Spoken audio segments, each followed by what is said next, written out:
صل على محمد وآل محمد. السلام علیکم ورحمۃ اللہ وبرکاتہ.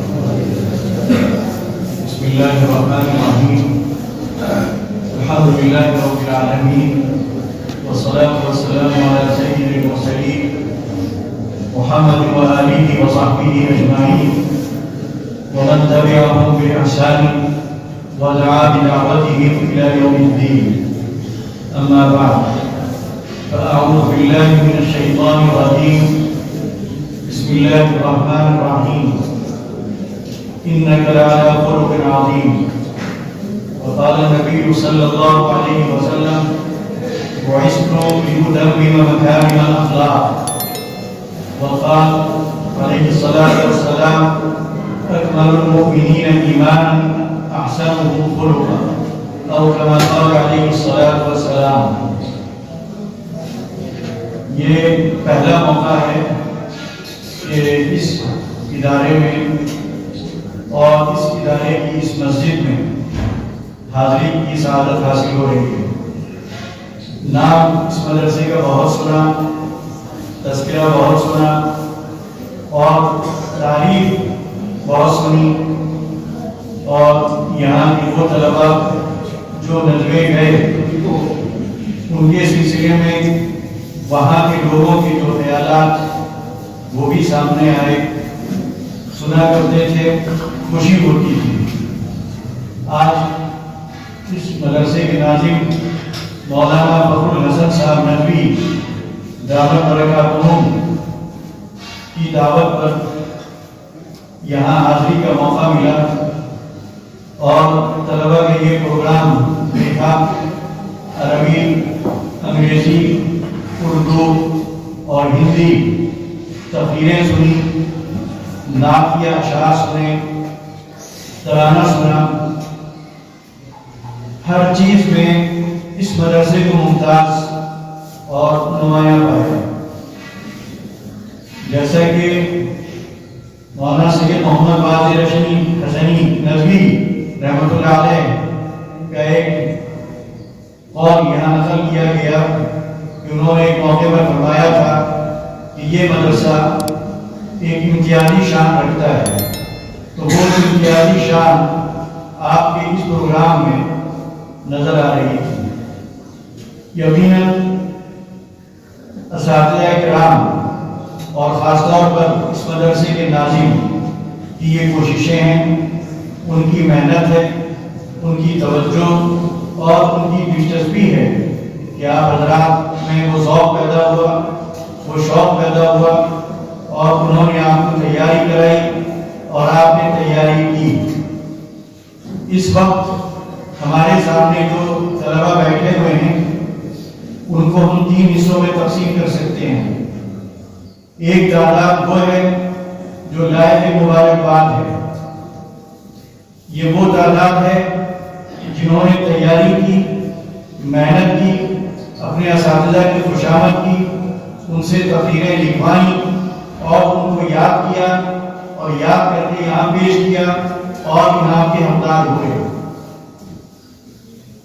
دوسرے وہ طلباء ہیں جنہوں نے یہ سارے کام کیے، محنت بھی کی، تقریریں یاد بھی کی، راتوں کو اس کے لیے جگہ بھی، پوری توجہ اور دلچسپی کے ساتھ انہوں نے اپنی تقریر کو مجمع میں پیش بھی کیا، لیکن ایک آدھ نمبر کم آنے کی وجہ سے وہ انعام حاصل نہیں کر پائے.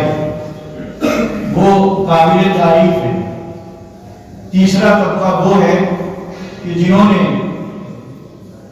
اس پروگرام کی اہمیت کو نہیں سمجھا. وہ صرف درس تک رہے، درجے تک رہے، درسی کتابوں تک رہے، درسی کتابوں کے مطالعے تک رہے، لیکن انہوں نے تقریریں یاد نہیں کی، پروگرام میں حصہ نہیں لیا، اشعار یاد نہیں کیے، ہندی، انگریزی، اردو میں کی تقریروں میں وہ مشق انہوں نے نہیں کی، وہ محنت نہیں کی اور انہوں نے حصہ لینا اپنے لیے ضروری نہیں سمجھا. یہ وہ طلباء ہیں کہ یہ تو نہیں کہا جا سکتا کہ وہ قابل افسوس ہیں، لیکن یہ ضرور کہا جا سکتا ہے کہ انہوں نے اپنا بہت بڑا نقصان کیا. ہونا تو یہ چاہیے تھا کہ ایک بچہ حصہ لیتا، شریک ہوتا.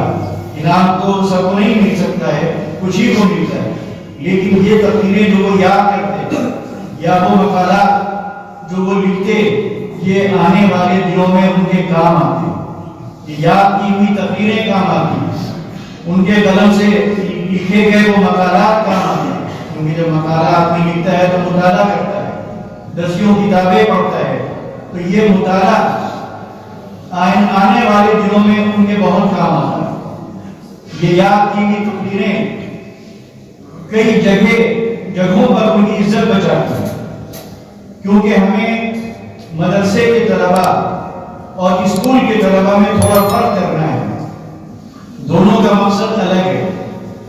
ہوتا یہ ہے کہ ہمارے مدرسے میں جو طلباء آتے ہیں وہ بے مقصد ہوتے ہیں.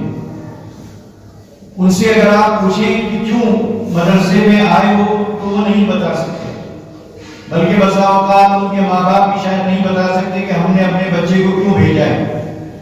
بس بھیج دیا، بچے یہاں آ گیا، وہ رہنے لگا، پڑھنے لگا.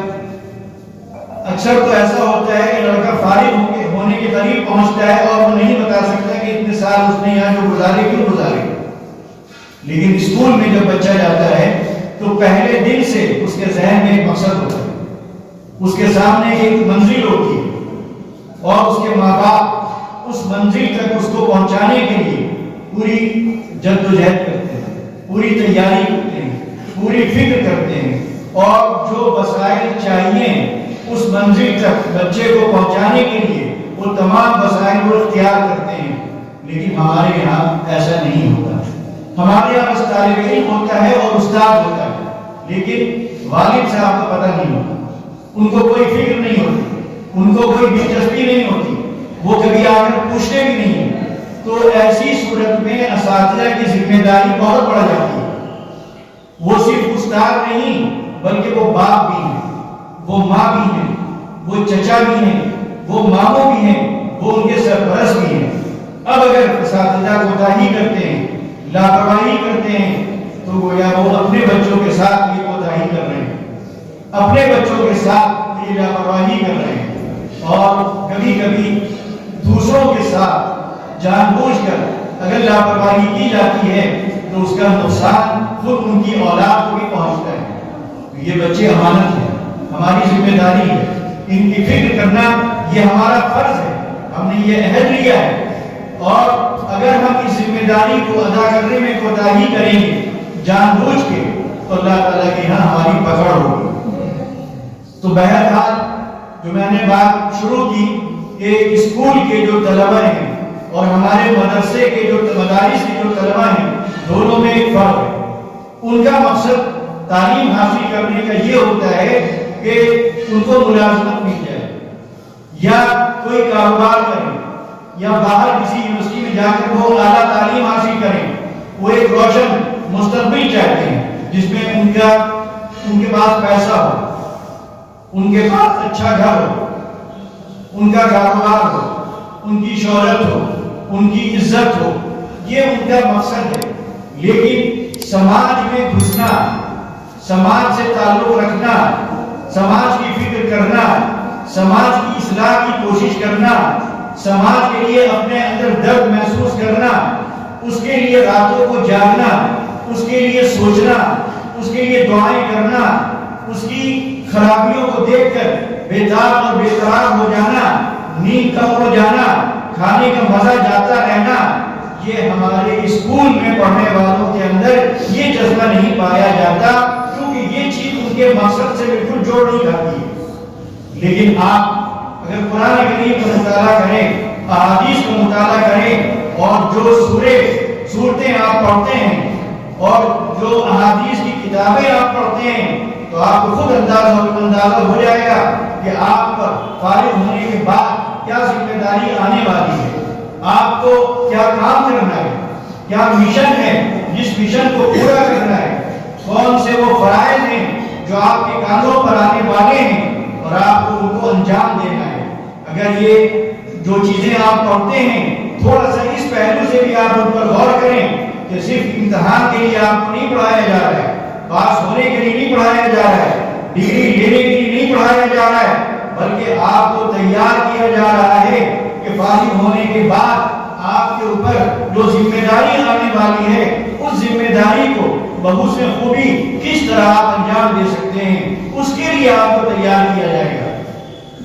اس کی صلاحیتیں آپ کے اندر پیدا کی جائیں گی اور سماج میں کام کرنے کے لیے، اصلاح کا کام کرنے کے لیے، تربیت کا کام کرنے کے لیے، دین کی دعوت دینے کے لیے، لوگوں کے ساتھ خیرخواہی کا معاملہ کرنے کے لیے، خدا سے ان کا رشتہ مضبوط کرنے کے لیے، ان کی عبادتیں درست کرنے کے لیے، ان کے عقائد کی اصلاح کرنے کے لیے، ان کے معاملات کو بہتر بنانے کے لیے، ان کے اندر ایک دینی شعور پیدا کرنے کے لیے، ایک اچھا مسلمان بنانے کے لیے آپ کو تقریر کا بھی سہارا لینا ہوگا اور تحریر کا بھی سہارا لینا ہوگا۔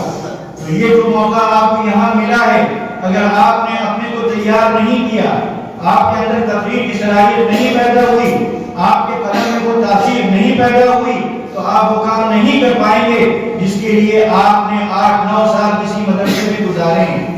تو یہ ہے آپ کا مقصد، آپ ایک مصلح بن کر آپ کو نکلنا ہے، ایک داعی بن کر آپ کو نکلنا ہے، ایک سماجی کارکن بن کے آپ کو نکلنا ہے، معاشرے کی اصلاح کے جذبے کے ساتھ اور اس کی فکر لے کر آپ کو نکلنا ہے۔ تو یہ کام آپ کیسے انجام دیں گے؟ جب آپ بول سکتے ہوں گے، آپ اپنی بات سمجھا سکتے ہوں گے، آپ لکھ سکتے ہوں گے، اپنا لکھ کر اپنا پیغام دوسروں تک پہنچا سکتے ہوں گے، آپ کو دین کی دعوت دے سکتے ہوں گے اور مؤثر انداز میں آپ گفتگو کر سکتے ہوں گے۔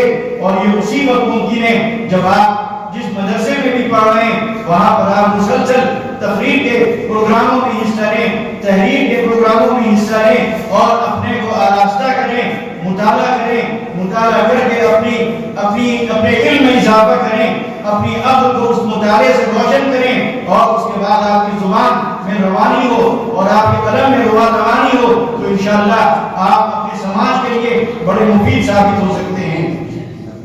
یہ تو وہ چیزیں تھیں کہ ہر طالب علم کو اپنے کو اس سے آراستہ کرنا ہے، اس زیور سے آراستہ کرنا ہے۔ اس کے اندر علم ہونا چاہیے، اس کے اندر تقریر کی اور تحریر کی صلاحیت ہونی چاہیے، اس کے اندر خیرخواہی کا جذبہ ہونا چاہیے۔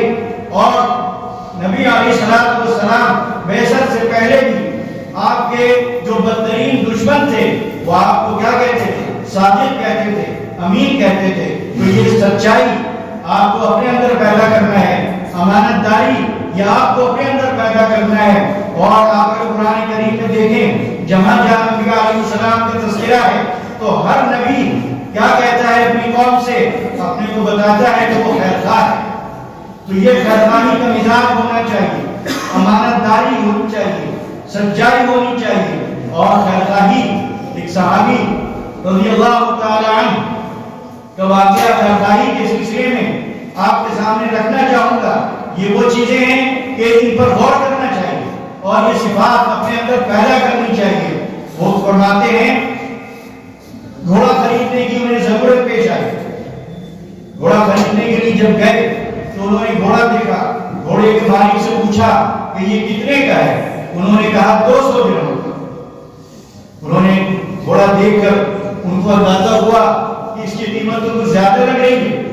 انہوں نے کہا نہیں، تمہارے گھوڑے کی قیمت تو 300 ہے۔ اس نے کہا ٹھیک 300 میں لے لیجیے۔ پھر انہوں نے کہا نہیں تو 400 کا لگ رہا ہے۔ اس نے کہا 400 کا لے لیجیے۔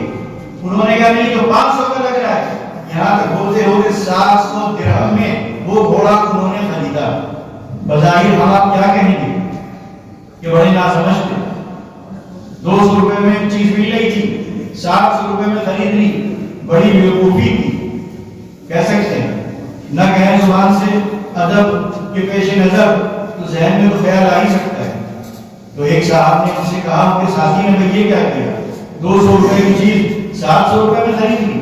تو انہوں نے کہا ابھی میں نبی علیہ السلام کے ہاتھ پر میں نے بیعت کی ہے، یا بایعت رسول صلی اللہ علیہ وسلم علی النصح علی اقام الصلاۃ و ایتاء الزکاۃ والنصح لكل مسلم، کہ میں آپ کے ہاتھ پر بیعت کر کے آیا ہوں کہ ہر مسلمان کے ساتھ خیرخواہی کروں گا، وہ بیچارہ اپنے گھوڑے کی صحیح قیمت نہیں جانتا تھا، لہذا وہ کم بتا رہا تھا. اس کے ساتھ خیرخواہی کیا تھی کہ جو اس کی اصلی قیمت ہے وہ قیمت اس کو دی جائے. اب یہ تو ایک واقعہ ہے. ہم طالب علم، اور طالب علم بہرحال شرارتیں بھی کرتا ہے، ہوشیاری بھی دکھاتا ہے، بہت سے کام وہ کر جاتا ہے جو شریعت کے بالکل خلاف ہوتے ہیں. ہم اگر دیکھیں اپنی زندگی کا جائزہ لیں تو اکثر ایسے مواقع ہماری زندگی میں آتے ہیں کہ ہم کیا کرتے ہیں؟ خیرخواہی نہیں کرتے ہیں. مثال کے طور پر آپ گئے، آپ کو رکشہ کرنا ہے، رکشہ کرنے والا نیا شہر میں آیا ہے، وہ نہیں جانتا کہ چارباغ کے کتنے پیسے پڑتے ہیں. چھٹی ہوئی، آپ سامان لے کے نکلے، رکشے والا ملا، آپ نے پوچھا بھائی کتنے پیسے لو گے؟ پڑتے ہیں 25 روپے. اس کو نہیں معلوم، اس نے آپ پر چھوڑ دیا. اس نے کہا آپ جتنے دینے، میں تو نیا آیا ہوں. آپ نے کہا چلو اچھا بیوقوف ملا ہے. آپ نے کہا یہ طالب علمانہ شوخی ہے، طالب علمانہ شرارت ہے. آپ نے کہا چلو 15 روپے پڑتے ہیں وہاں کے، چلنا چلو. اس نے کہا بھائی 25 روپے جہاں کے پڑتے تھے آپ نے 15 روپے دیے، 10 روپے آپ نے بچا لیے. لیکن آپ نے کیا اچھا کام کیا؟ آپ نے اس کے ساتھ افغانی کی خیرخواہی کی. آپ 10 روپے کے مجرم بن گئے. ٹھیک ہے، آپ نے چوری نہیں کی، آپ نے پاکٹ نہیں ماری، لیکن آپ نے 10 روپے کی بےمانی کر لی. تو یہ چھوٹی چھوٹی چیزیں ہیں. آپ اپنے ساتھیوں کے ساتھ کتنے ایسے موقع آتے ہوں گے کہ اس طرح حرکتیں کرتے ہوں گے. کرنا یہ اس عمر کا تقاضا ہوتا ہے، لیکن جو تعلیم حاصل کر رہے ہیں تو آپ کو نہیں کرنی چاہیے. جیسے کہ قرآن کریم میں کہا گیا یا ایھا الذین آمنوا ان تتقوا اللہ یجعل لکم فرقانا، کہ اے ایمان والو اگر تم اللہ سے ڈرتے رہو گے، یعنی کوئی کام کرنے سے پہلے یہ سوچ لو گے کہ یہ کام اللہ کو ناراض کرنے والا تو نہیں ہے، تو یجعل لکم فرقانا، تو اللہ تعالیٰ تمہارے اندر ایک شان امتیازی پیدا کر دے گا. تو ہمارے مدرسے کے طلبہ کو اسکول کے طلبہ سے ممتاز ہونا چاہیے. وہاں اگر یہ شرارتیں ہوتی ہیں، وہاں اگر اس طرح کی شوخیاں چلتی ہیں کہ اس کو نقصان پہنچا دیا، اس پر تہبار لگا دیا، اس کو چونا لگا دیا، اس کو لتی مار دی، اس کو ٹھوکر مار دی، اس کو دھوکہ دے دیا، اس کو بیوقوف بنا دیا، اس کے ساتھ اس طرح کی کوئی حرکت کر دی، یہ وہ کریں ٹھیک ہے، کیونکہ وہ نئی چیزیں ان کے ہاں درس میں شامل ہے، نہ ان کے ہاں اس طرح کی کوئی تربیت کی جاتی ہے، نہ ان کو یہ چیزیں بتائی جاتی ہیں. لیکن آپ تو جو کچھ کر رہے ہیں تو جان بوجھ کے کر رہے ہیں، علم رکھتے ہوئے کر رہے ہیں. تو آپ کو دوسروں سے ممتاز نظر آنا چاہیے، آپ کو دوسروں سے نمایاں نظر آنا چاہیے. ایک واقعہ اور اسی شان امتیازی کا، سید احمد شہید رحمۃ اللہ علیہ کے ساتھ جو لوگ تھے وہ سب جوان تھے، سب فوجی تھے، اور جب یہاں سے گئے کافی عرصہ گزر گیا گھر چھوڑے ہوئے، بیوی سے دور، بچوں سے دور، جوان، صحت مند، مضبوط، توانا. یہ واقعات اس لیے سنا رہے ہیں آپ کو کہ آپ تھوڑا اپنا بھی محاسبہ کریں، اپنا جائزہ لیں، کیونکہ اس عمر میں اس طرح کی حرکتیں ہو جاتی ہیں. اور آدمی جب حرکت کر رہا ہوتا ہے تو اس کے ذہن میں یہ ہوتا ہے کہ مجھے کوئی دیکھ نہیں رہا ہے. اللہ تعالیٰ تو دیکھ ہی رہا ہے. اس کے ساتھ آپ کے ساتھ چلنے والے بھی آپ پر نظر رکھے ہوئے ہیں کہ مولانا صاحب کی نظریں کہاں جا رہی ہیں، کہاں کہاں بھٹک رہی ہیں، کیا کیا یہ کر رہے ہیں، اس کو وہ غور سے دیکھ رہے ہیں، اس کے پیچھے چل رہے ہیں. آپ نہیں سمجھ رہے ہیں، لیکن وہ ایک رائے قائم کر رہا ہے.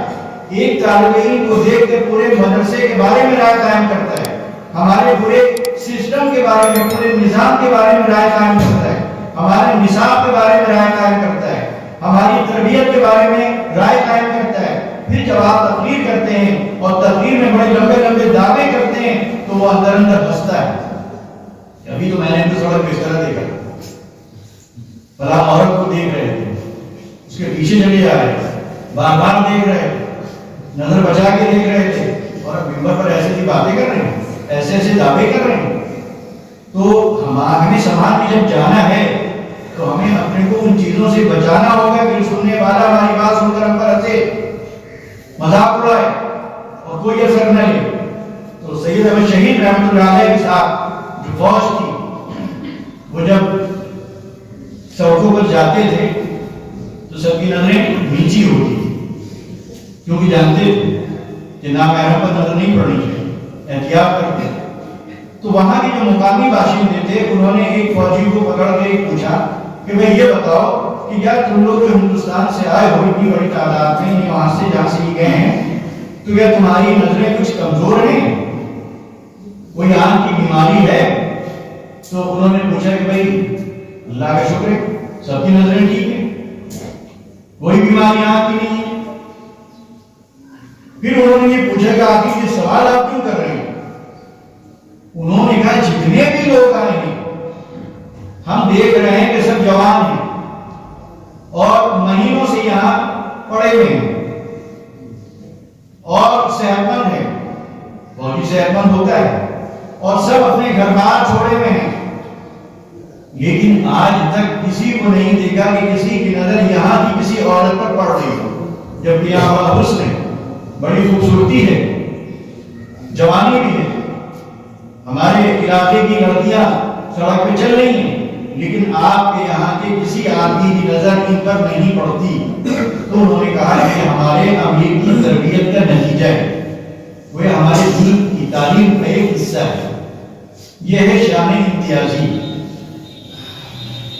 تو ہمارے یہاں کے طلباء کو بھی اپنے اندر یہ شان امتیازی پیدا کرنا ہے کہ آپ کے بارے میں لوگوں کی رائے یہ ہو کہ یہ جھوٹ نہیں بول سکتے، یہ بےمانی نہیں کر سکتے، یہ وعدہ خلافی نہیں کر سکتے، یہ کسی پر غلط نظر نہیں ڈال سکتے، یہ دکان پہ جا کر سامان خریدتے ہیں تو قیمت صحیح دیتے ہیں، اگر یہ کچھ بیچتے ہیں تو صحیح سامان دیتے ہیں، ان پر پورا اطمینان کیا جا سکتا ہے، ان پر پورا بھروسہ کیا جا سکتا ہے، یہ ہیں جو نمونہ ہیں، یہ ہیں جو معیار ہیں، یہ ہیں جو باقی اسلام کی صحیح ترجمانی کر رہے ہیں، جو اسلام کی صحیح نمائندگی کر رہے ہیں۔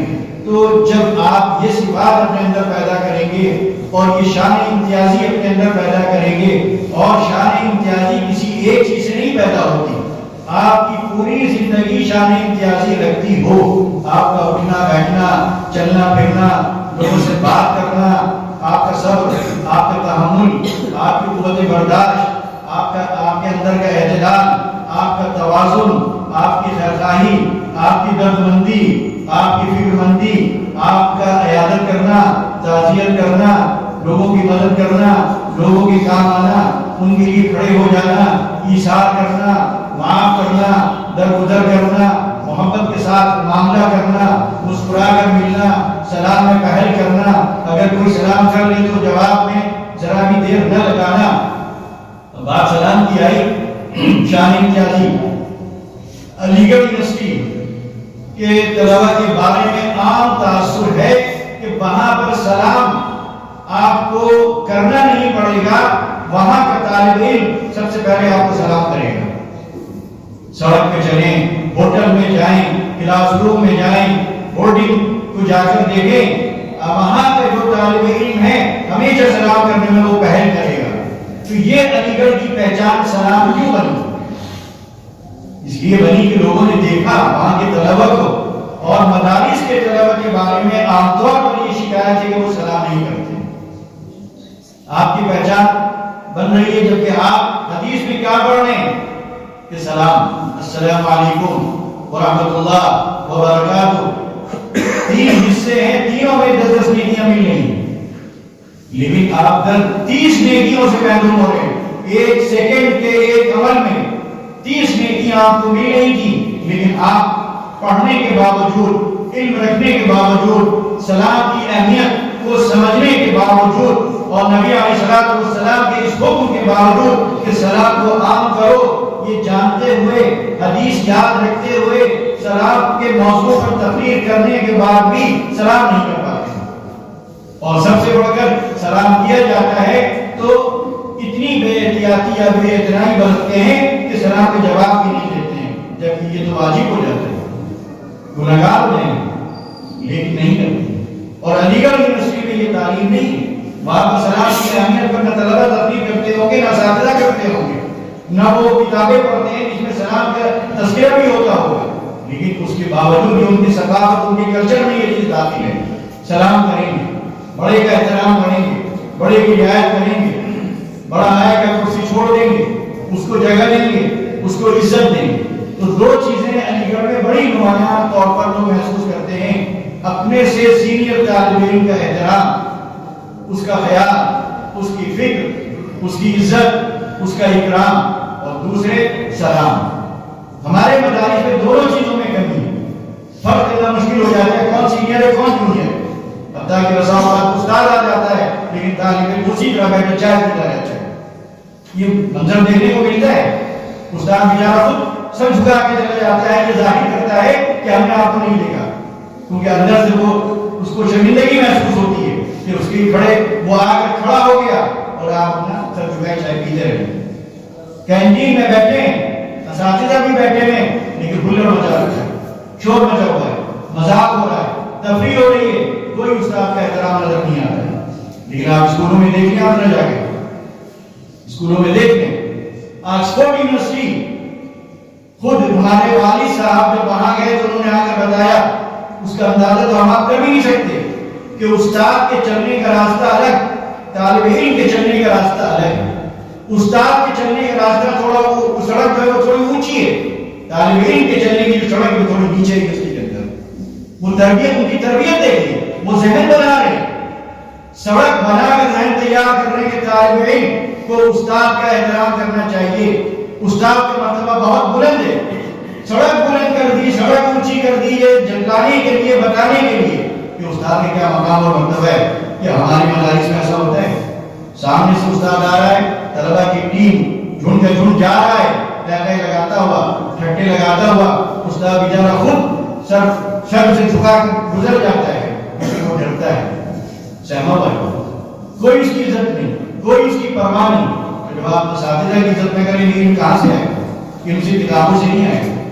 لاکھ کتابیں آپ یاد کر لیں، پوری پوری کتاب آپ زبانی سنا لیں، علم تو آ سکتا ہے لیکن آپ سے علم کا فیض جاری نہیں ہوگا. آپ کے علم سے دوسرے کو فائدہ نہیں پہنچے گا. تو یہ چھوٹی چھوٹی چیزیں ہیں لیکن یہ ہمیں اپنے اندر پیدا کرنے کی ضرورت ہے. ہماری جو محرومی ہے کہ ہم علم رکھتے ہوئے اس پر عمل نہیں کرتے، جانتے ہوئے اس کو پورا کرنے کی کوشش نہیں کرتے ہیں. تو نبی علیہ السلام کے بارے میں آپ غور کریں کہ قرآن کریم میں، جسے میں نے آیت پڑھی تھی لَقَدْ كَانَ فِي خُلُقٍ عَظِيمٍ، کہ قرآن کریم میں آپ کا جو سب سے بڑا وصف بتایا گیا وہ إِنَّكَ لَعَلَىٰ خُلُقٍ عَظِيمٍ، یا بلند اخلاق پر فائز ہے. سمجھا؟ تو نبی علیہ السلام کی جو صفت بیان کی جائے گی قرآن کریم میں اللہ تعالیٰ بیان کر رہا ہے. آپ کے اوصاف بیان کرنے کے لیے تو سینکڑوں کے، ہزاروں کے، لاکھوں اوصاف ہو سکتے تھے اور ہر وصف ایسا تھا کہ وہی تنہا کافی تھا. لیکن آخر ان تمام اوصاف کو چھوڑ کر آپ کو جو تعارف کرایا جا رہا ہے، آپ کی جو پہچان بتائی جا رہی ہے، آپ کا جو تذکرہ ہو رہا ہے قرآن کریم میں، وہ کیا إِنَّكَ لَعَلَىٰ خُلُقٍ عَظِيمٍ. اور پھر نبی علیہ السلام تو کیا فرما رہے ہیں؟ بُعِثْتُ لِأُتَمِّمَ مَكَارِمَ الْأَخْلَاقِ، میں تو حسن اخلاق کی تکمیل کے لیے بھیجا گیا ہوں. یہ بعثت کا مقصد ہے. تو اگر ہم کہیں ہمارے مدارس کے قیام کا مقصد، ہمارے مدارس میں پڑھنے والوں کے فراغت کا مقصد، اگر ہم اس کو قرار دیں تو کیا غلط ہے؟ اکمل المؤمنین ایمان، یعنی ایمانی مکمل نہیں ہو سکتا، ایمان کا اعتبار نہیں کیا جا سکتا جس مومن کے اخلاق اچھے ہوں. آپ نے کہا فرمایا ما من شیء اثقل فی المیزان من حسن الخلق، کہ اعمال نامے میں، اس ترازو میں جس میں ہمارے اعمال تولے جائیں گے، حسن اخلاق سے زیادہ وزندار کوئی عمل نہ ہوگا. تو اخلاق کی اس اہمیت کو ہمارے مدارس میں نظر انداز کر دیا جاتا ہے. علم پر زور دیا جاتا ہے، عبادات پر زور دیا جاتا ہے، تفریح پر زور ہوتا ہے، مقابلے پر زور ہوتا ہے، امتحان کی تیاری پر زور ہوتا ہے، سبق کے مذاکرے پر زور ہوتا ہے. لیکن سب سے کم توجہ دی جاتی ہے اخلاق. اور اخلاق اس ملک میں خاص طور پر ان موجودہ حالات میں جو صورتحال ہمارے سامنے ہے، جو دوریاں پیدا ہو رہی ہیں، جو نفرتیں پیدا ہو رہی ہیں، اس میں بھی بڑی حد تک ہماری بد اخلاقی کا دخل ہے۔ ہم کہتے تو ہیں کہ ہم ایک ہیں، اس طور پر ایک کہ ہماری کتاب ہے، ہمارا نبی ایک، ہمارا خدا ہے، یہ سب دعوے ہیں، جھوٹے دعوے جس پر شاید ہم خود ہنستے ہوں گے جب ہم یہ کہتے ہوں گے کہ ہم ایک ہیں قرآن کریم کی بنیاد پر، توحید کی بنیاد پر، رسالت کی بنیاد پر، لیکن ہم کہیں سے بھی ایک نہیں ہیں۔ اور جب تک ہمارے اندر یہ اخلاق، جن اخلاق کی تعلیم ہمیں کتابوں کے ذریعے دی جا رہی ہے، وہ اخلاق ہمارے اندر نہ پیدا ہوں گے، وہ حساب اور قربانی کا جذبہ ہمارے اندر نہیں پیدا ہوگا، وہ مسکراہٹ ہمارے ہونٹوں پر نہیں آئے گی، خیرخواہی کا وہ مزاج نہ بنے گا، عیادت اور تعزیت کا وہ ماحول نہ بنے گا، پڑوسی کی فکر جب تک نہ کی جائے گی، رشتہ داروں کے ساتھ اس میں سلوک نہ ہوگا، غریبوں کی مدد نہ ہوگی، بیماروں کے علاج کی کوشش نہ ہوگی، چھوٹوں پر شفقت نہ ہوگی، بڑوں کا احترام نہ ہوگا، سچائی، امانت داری، وعدہ، ایفائے عہد نہ ہوگا، تب تک ہم خواب تو دیکھ سکتے ہیں ایک ہونے کے، ہم ایک نہیں ہو سکتے۔ ہمیں ایک کرنے والی یہی اخلاق ہے، یہی خیرخواہی ہے، یہی ایثار ہے، یہی عفو کا ہنر ہے، یہی صبر و تحمل ہے، یہی برداشت ہے، یہی فکر ہے، یہی درد اور یہ طلب ہے جو ایک مسلمان کے دل میں دوسرے مسلمان کے لیے ہونا چاہیے۔ المسلم من سلم المسلمون من لسانه ويده، کیا ہماری زبان سے دوسرا مسلمان محفوظ ہے؟ کیا ہمارے ہاتھوں سے ہمارا کوئی بھائی ہم سے بچا ہوا ہے؟ نہیں۔ تہمت ہم لگائیں، الزام ہم لگائیں، غیبت ہم کریں، چغلخوری ہم کریں، بدنام اور رسوا دوسرے مسلمان بھائی کو ہم کریں، اور اس کے بعد خواب دیکھیں ایکتا کے، محبت کے، اخوت کے۔ کہاں سے اخوت پیدا ہوگی بھائی؟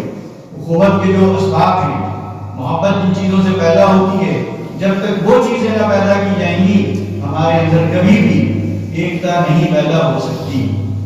اور ہمارا جو دشمن ہے، ہمارا جو مخالف ہے، کیا اس کے سامنے ہماری زندگی کے یہ واقعات نہیں ہیں؟ کیا وہ نہیں دیکھتا کہ ایک مسلمان جب گرتا ہے تو کس حد تک گر جاتا ہے؟ کیا مسلمان بھائی، کیا مسلمان کی خون کا پیاسا نہیں ہے؟ کیا مسلمان کی عزت کے درپے نہیں ہے؟ کیا مسلمان کو رسوا نہیں کر رہا ہے؟ کیا مسلمان کے خلاف عدالتوں میں نہیں کھڑا ہے؟ کیا مسلمان کو شرمسار نہیں کر رہا ہے؟ کیا مسلمان کی عزت پہ حملہ نہیں کر رہا ہے؟ کیا مسلمان مرد سے مسلمان عورت محفوظ ہے؟ کیا مسلم پڑوسی کو مسلم پڑوسی نہیں ستا رہا ہے؟ کیا مسلم بیٹا اپنے باپ کے ساتھ زیادتی نہیں کر رہا ہے؟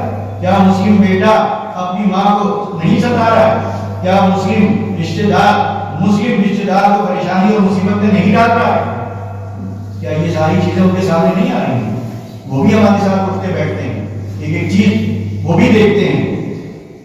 تو ہمیں اگر اسلام کی دعوت دینا ہے، جو ذمہ داری اس تعلیم کے نتیجے میں ہم پر عائد ہوتی ہے، ہمیں کنتم خیر امۃ اخرجت للناس تأمرون بالمعروف وتنہون عن المنکر، تو یہ جو نہیں عن المنکر اور امر بالمعروف کا جو فریضہ ہم کو انجام دینا ہے، اس کے لیے ضروری ہے نہیں عن المنکر سے ہم کیوں بچتے ہیں؟ امر بالمعروف تو کر لیتے ہیں، لیکن نہیں عن المنکر سے بچتے ہیں۔ کیوں بچتے ہیں؟ کیونکہ ہم اپنا بھی تو چہرہ دیکھنے لگتے ہیں نا، ہم اپنے کو بھی تو نہیں، ہمیں اپنا خود بھی تو نظر آنے لگتا ہے اس میں۔ جب ہم ٹوکنے چلتے ہیں، کسی کو سمجھانے چلتے ہیں، اس کی برائی نکیر کرنے چلتے ہیں، تو ہمیں ہماری زبان پہ تالے لگ جاتے ہیں۔ اس لیے لگ جاتے ہیں، ہم میں سے کوئی اندھا نہیں ہے، کوئی گونگا بہرا نہیں ہے، ہم میں سے ہر شخص اپنی کمزوریوں سے اور اپنی خرابیوں سے پوری طرح واقف ہے۔ تو اگر ہم کسی سے یہ کہنا بھی چاہتے ہیں کہ بھائی جھوٹ نہ بولو، تو ہمارا ضمیر ہم سے کہتا ہے کہ جھوٹ تو ہم بھی بول رہے ہیں۔ ہم جب کسی کو ساتھ کرتے دیکھنا چاہتے ہیں اور ہم اس کو سمجھانا چاہتے ہیں کہ جو تعلیم ہم نے حاصل کی ہے اس تعلیم کی روشنی میں ہم اسے بتانے چلتے ہیں کہ بھائی تم یہ نہ کرو، تو ہمارا دل ہم سے کہتا ہے کہ بھائی ہم بھی تو اسی میں مبتلا ہیں، ابھی تم اس سے کہو گے تو کیا جواب دے گا وہ کہے گا تم بھی تو یہی کر رہے ہو، تم کون سے بہت پاک و صاف، تمہاری زندگی کہاں بہت صاف ستھری ہے۔ تو ہمارے مدارس میں پڑھنے والے طلبا کو خاص طور پر ان امور کی طرف توجہ دینا چاہیے۔ یہ وہ کمیاں ہیں جس سے اسلام بدنام ہو رہا ہے، مدرسے بدنام ہو رہے ہیں، خود ہم بدنام ہو رہے ہیں، ہمارا پورا نظام اس کی وجہ سے شک کے دائرے میں آ رہا ہے، لوگ اس پر انگلیاں اٹھا رہے ہیں، چندہ دینے والے چندہ دینے سے پیچھے ہٹ رہے ہیں کیونکہ وہ دیکھ رہے ہیں کہ ہمارے محلے میں جو مدارس قائم ہیں یا جو بچے ہمارے آمنے سامنے ہمیں نظر آتے ہیں وہ اسکول کے بچوں سے ذرا بھی مختلف نہیں ہے، بلکہ ان سے بھی برے ان سے بھی برے۔ اس لیے برائی ہم میں زیادہ کیوں آتی ہے؟